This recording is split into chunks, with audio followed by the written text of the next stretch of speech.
बिहार चुनाव के नतीजे के बाद आरजेडी कांग्रेस में जबरदस्त तकरार शुरू हो गई है। आरजेडी प्रदेश अध्यक्ष मंगनीलाल मंडल ने यह कहा कि कांग्रेस को जो वोट मिले हैं वो आरजेडी के कारण मिले हैं। मंगनीलाल मंडल के बयान पर कांग्रेस प्रवक्ता सत्यनारायण तिवारी ने गठबंधन धर्म निभाने की नसीहत दी है। वहीं एनडीए के नेता आरजेडी कांग्रेस की जुबानी जंग पर और तंज कस रहे हैं। मोतिहारी के सेंट्रल जेल में 3 घंटे तक छापेमारी की गई। छापेमारी एसडीओ और डीएसपी के नेतृत्व में हुई। सभी वार्ड और सेल की जांच की गई। छापेमारी से कैदियों के बीच हड़कंप मच गया। वैशाली के भगवतीपुर गांव में पति और पत्नी के बीच किसी बात को लेकर विवाद हुआ। जीजा और बहन के बीच चल रहे विवाद को सुलझाने के लिए साला पहुंचा, लेकिन इस दौरान जीजा ने अपने ही साले को गोली मार दी। पुलिस ने आरोपी समेत 3 लोगों को हिरासत में लिया है। रोहतास के बड़हरी में चोरों ने ज्वेलरी दुकान में चोरी की बड़ी वारदात को अंजाम दिया। घटना का सीसीटीवी फुटेज सामने आया है। वीडियो में 6 चोर चोरी के बाद जाते हुए दिखाई देते हैं। अब इस घटना से नाराज दुकानदारों ने सड़क को घंटों जाम रखा। लखीसराय के मेदिनी चौकी पुलिस ने जिले के टॉप 10 में शामिल कुख्यात अपराधी सोनू कुमार और उसके भाई राजू कुमार को गिरफ्तार किया। दोनों के पास से देसी कट्टा और 3 गोलियां बरामद हुई। दोनों पर कई मामले पहले से भी दर्ज हैं। मधेपुरा के कुमारखंड में स्मैक बेचने के आरोप में लोगों ने 2 लड़कों को पकड़ा। लोगों ने दोनों की पिटाई कर दी। पिटाई का वीडियो सोशल मीडिया पर वायरल है। न्यूज़ 18 वायरल वीडियो की पुष्टि नहीं करता है। बांका के तेतरिया किशनपुर में बालू माफियाओं ने पति और पत्नी की पिटाई कर दी। दोनों घायलों को इलाज के लिए भागलपुर रेफर किया गया।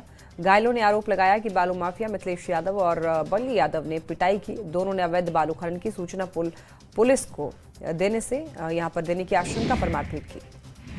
जमशेदपुर के जुगसराय थाना क्षेत्र में आभूषण रत्न दुकान में एक शातिर युवक ग्राहक बनकर आया।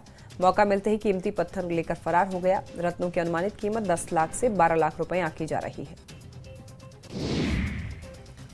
भागलपुर के टड़वा गांव में महिला का शव फंदे से लटका हुआ मिला। सूचना मिलने पर घटनास्थल पर पुलिस पहुंची। पुलिस को देखकर ससुराल के लोग वहां से फरार हो गए। शव को कब्जे में लेकर पुलिस मामले की छानबीन में जुटी है। जमशेदपुर के बागबेड़ा थाना क्षेत्र में एक दिल दहला देने वाली घटना सामने आई है। यहां 13 साल के छात्र नवनीत कुमार ने अपने घर में फांसी लगाकर आत्महत्या कर ली। नवनीत संजीव स्कूल में कक्षा 4 का छात्र था। पुलिस घटना की जांच में जुटी है। धनबाद के चिरकुंडा थाना क्षेत्र में पैसे के लेन देन को लेकर जमकर लाठी डंडे चले। दोनों पक्ष के 13 लोग घायल हो गए। मारपीट की पूरी घटना सीसीटीवी में कैद हो गई। दोनों पक्षों की शिकायत पर पुलिस ने मामला दर्ज कर लिया। जांच भी शुरू कर दी। बेतिया के नरकटियागंज में चाकूबाजी में व्यक्ति गंभीर रूप से घायल हो गया। गौनाहा रेलवे लाइन के पास में खून से लथपथ पाया गया। घायल विजय शाह को अस्पताल में भर्ती कराया गया। परिजनों के अनुसार किसी ने कॉल कर बुलाया था। सिवान के कर्णपुरा गांव के पास में बस और बाइक के बीच जोरदार टक्कर हुई। घटना के बाद बस खाई में पलट गई। हादसे में बाइक सवार एक व्यक्ति की घटनास्थल पर ही मौत हुई। वहीं दूसरा गंभीर रूप से घायल हो गया। मोतिहारी के चगराहा में तेज रफ्तार ट्रक की टक्कर से युवक की मौत हो गई। हादसे के बाद लोगों ने सड़क को जाम कर हंगामा किया। लोग मुआवजे की मांग करने लगे। किसी तरीके से पुलिस ने लोगों को समझा बुझाकर सड़क जाम हटवाया। दरभंगा के कमौल थाना क्षेत्र में सड़क हादसा हुआ। हादसे में ऑटो ड्राइवर की मौत हो गई। टक्कर इतनी जोरदार थी कि ऑटो में ही ड्राइवर फंस गया। किसी तरीके से स्थानीय लोगों ने उसे बाहर निकाला, लेकिन तब तक उसकी मौत हो चुकी थी। भागलपुर के नाथनगर रामपुर के पास में ट्रेन की चपेट में आने से राजमिस्त्री की मौत हो गई। घटना के दौरान श्याम सुंदर नाथनगर बाजार खरीदारी कर घर लौट रहा था। रेलवे ट्रैक पार करने के दौरान वो ट्रेन की चपेट में आ गया। शव कब्जे में लेकर रेल पुलिस मामले की छानबीन में जुटी है।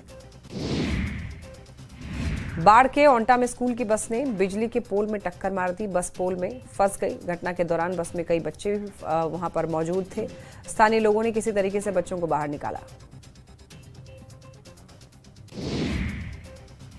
भागलपुर के मेहरबान थाना क्षेत्र में सड़क हादसा हुआ। हादसे में 2 युवकों की मौत हो गई, जबकि एक युवक गंभीर रूप से घायल हो गया। दोनों मृतक सीमानपुर गांव के रहने वाले थे।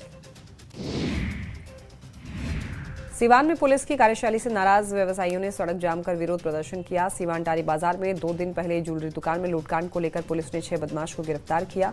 पुलिस ने लूट की ज्वेलरी भी बरामद की है, लेकिन पीड़ित दुकानदार और स्थानीय व्यवसायी पुलिस प्रशासन पर लूटकांड खुलासे में लीपापोती करने का आरोप लगा रहे हैं। रामगढ़ के चुट्टूपालू घाटी में आयरन लोडेड ट्रेलर पलट गया। हादसे के बाद में केबिन में आग लग गई और इस दौरान चपेट में आने से ऑटो ड्राइवर गंभीर रूप से घायल हो गया। हादसे वाले ट्रेलर के ड्राइवर का कुछ पता नहीं चल पाया है। जेडीयू के कार्यकारी राष्ट्रीय अध्यक्ष संजय झा ने 1 करोड़ नौकरी और रोजगार के वादे पर बड़ा बयान दिया है। संजय झा ने यह कहा कि अगले 5 साल में बिहार में 1 करोड़ लोगों को रोजगार मिलेगा। उस पर काम शुरू हो गया है। कैबिनेट में उस दिशा में कदम उठाए गए। आरएलएम अध्यक्ष उपेंद्र कुशवाहा ने बड़ा दावा किया है। उपेंद्र कुशवाहा ने कहा कि जेडीयू के संपर्क में कांग्रेस के कई विधायक हैं। जहां जनता का समर्थन नहीं, वहां पर लोग कैसे रहेंगे। बिहार चुनाव में हार के महागठबंधन ने समीक्षा की। तेजस्वी यादव ने विधायकों को सदन में एकजुट रहने की सलाह दी। सरकार को घेरने और सदन में मजबूती से आवाज उठाने का निर्देश दिया है। झारखंड में हेमंत सोरेन के कार्यकाल पर बीजेपी ने हमला बोला है। बीजेपी ने आरोप पत्र जारी किया। बाबूलाल मरांडी ने यह कहा कि हेमंत सरकार का 1 साल बर्बादी का काल रहा है। ये अबुआ सरकार नहीं, ठगुआ सरकार है। नवनिर्वाचित मंत्री और विधायक का अभिनंदन समारोह का आयोजन किया गया। समारोह आरा के रेड क्रॉस सभागार में बीजेपी ओबीसी मोर्चा की ओर से किया गया। मंत्री प्रमोद सिंह चंद्रवंशी और मंत्री संजय सिंह टाइगर समेत कई विधायकों को सम्मानित किया गया और इस दौरान काफी संख्या में एनडीए के कार्यकर्ता शामिल रहे। रांची के बनवासी कल्याण केंद्र में धरती आभा संग्रहालय का उद्घाटन किया गया, जिसका आयोजन इंदिरा गांधी राष्ट्रीय कला केंद्र और विकास भारती के सहयोग से हुआ। उद्घाटन केंद्रीय जनजातीय मंत्री जुएल उरांव ने किया। बिहार विधानसभा चुनाव में शानदार जीत के बाद भी बीजेपी के नेताओं ने 243 विधानसभा के बीएलए 1 को सम्मानित किया। डिप्टी सीएम सम्राट चौधरी और प्रदेश अध्यक्ष दिलीप जायसवाल ने सभी बीएलए को सम्मानित किया। वहीं इस मौके पर बीजेपी के बड़े नेताओं ने बीएलए की भूमिका को सराहा।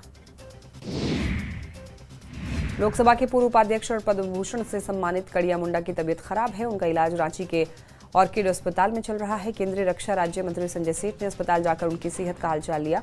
डॉक्टरों से उनकी स्वास्थ्य की जानकारी ली। CM Nitish Kumar silk city Bhagalpur पहुंचे। नीतीश कुमार यहां निजी कार्यक्रम में हिस्सा लिया और भिकनपुर में सीएम नीतीश अपने मित्र उदयकांत झा की मां के श्राद्ध कार्यक्रम में शामिल हुए।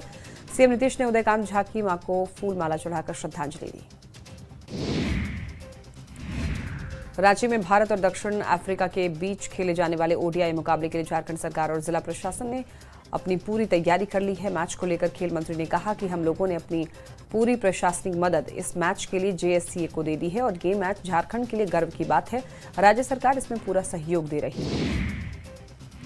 बिहार विद्यालय परीक्षा समिति ने परीक्षा का वार्षिक कैलेंडर जारी कर दिया है और बीएसईबी अध्यक्ष आनंद किशोर ने इंटर मैट्रिक डीएलएड की परीक्षा का कैलेंडर जारी किया। इंटर की परीक्षा 2 फरवरी से 13 फरवरी तक होगी, तो वहीं मैट्रिक की परीक्षा 17 फरवरी से 25 फरवरी तक होगी।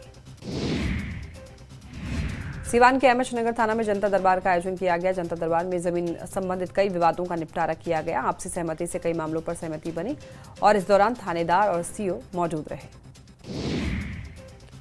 औरंगाबाद में बाल विवाह मुक्त भारत बनाने को लेकर जागरूकता अभियान चलाया जा रहा है। जागरूकता अभियान में स्कूल समेत कई संस्था के लोग शामिल हो रहे हैं। 100 दिनों तक अलग अलग इलाके में लोगों को जागरूक किया जाएगा। बाढ़ के ओंटा में भोज का खाना खाने के बाद में 50 से ज्यादा लोगों की तबीयत बिगड़ गई। उल्टी और दस्त की शिकायत के बाद सभी को अस्पताल में भर्ती कराया गया और उसके बाद सभी लोग अब स्वस्थ बताए जा रहे हैं। नई शिक्षा नीति के तहत अब बिहार के सरकारी स्कूलों को स्मार्ट बनाने के साथ ही तकनीकी रूप से भी मजबूत बनाने की कवायद जारी है।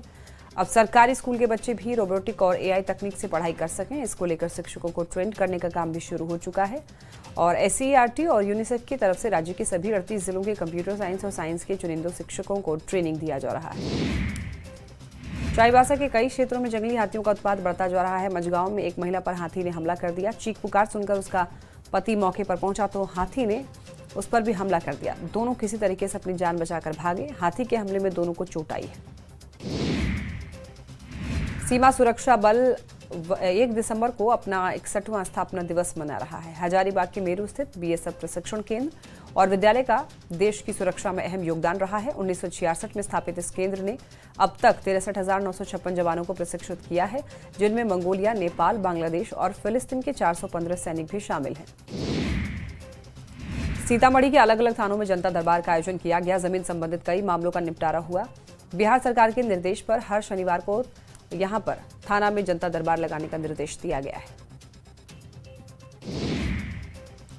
पटना के बोरिंग रोड इलाके में भी बुलडोजर अभियान चला। पटना नगर निगम के पाटलिपुत्र अंचल ने अवैध कब्जों पर कार्रवाई शुरू की। दुकानों के सामने फैलाए गए हिस्से और सड़क किनारे बने हुए अतिक्रमण को हटाया गया। अधिकारियों की मौजूदगी में बुलडोजर लगातार कार्रवाई कर रहा है।